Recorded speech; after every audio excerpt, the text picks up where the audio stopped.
আজকে বাসায় দুপুরে রান্নার জন্য মাছ মাংস তেমন কিছুই ছিল না। কয়েকটা ডিম আর আলু ছিল, ওগুলো দিয়ে দুপুরের জন্য খুব মজার একটা তরকারি রান্না করে নিয়েছি। ভিডিওটি ভালো লাগলে অবশ্যই শেয়ার দিয়ে নেবেন। হ্যালো এভরিওয়ান, আসসালামু আলাইকুম। আমি এখানে প্রথমে আলু আর ডিম সিদ্ধ বসিয়ে দিয়েছি। এই তো আলুগুলো সিদ্ধ হয়ে গিয়েছে, এখন এগুলো খোসা ছাড়িয়ে নিব।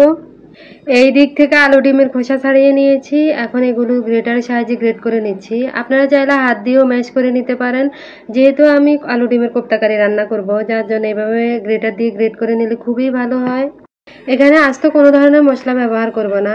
এখন গুঁড়া মশলাগুলো অ্যাড করে দিচ্ছি। এখানে দিয়েছি পরিমাণ মতো হলুদ মরিচের গুঁড়া, স্বাদ অনুযায়ী লবণ, জিরার গুঁড়া, গরম মশলা গুঁড়া, আর দিয়েছি 2-4 চামচ কর্নফ্লাওয়ার। এই দিয়ে ভালো করে মেখে নিয়েছি।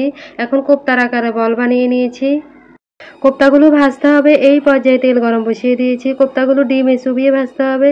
একটা ডিম সামান্য পরিমাণ লবণ দিয়ে ফেটিয়ে নিয়েছি।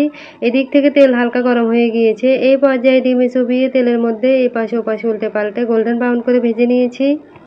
এই তো সবগুলো কোপ্তা ভাজা হয়ে গিয়েছে। এই পর্যায়ে তেলের মধ্যে রান্নাটা বসিয়ে দিব। আমি এখানে মিডিয়াম সাইজে 2টা পেঁয়াজ আর টমেটো পেস্ট করে দিয়েছি। এর মধ্যে দিয়েছি 1/2 চা চামচ করে আদা রসুন বাটা, পরিমাণ মতো হলুদ মরিচের গুঁড়া, স্বাদ অনুযায়ী লবণ, জিরার গুঁড়া আর গরম মশলা গুঁড়া দিয়েছি।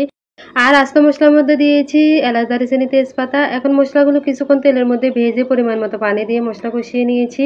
এই পর্যায়ে কোপ্তাগুলো দিয়ে পরিমাণ মতো ঝোল দিয়ে পুরো রান্নাটা কমপ্লিট করব। এর মধ্যে রান্না হয়ে গিয়েছে। এই পর্যায়ে গোটা কাঁচামরিচ দিয়ে নামিয়ে নিচ্ছি। একটু ঝোল ঝোল থাকা অবস্থায় নামিয়ে নিচ্ছি। ঠান্ডা হওয়ার পর আর একটু টেনে যাবে।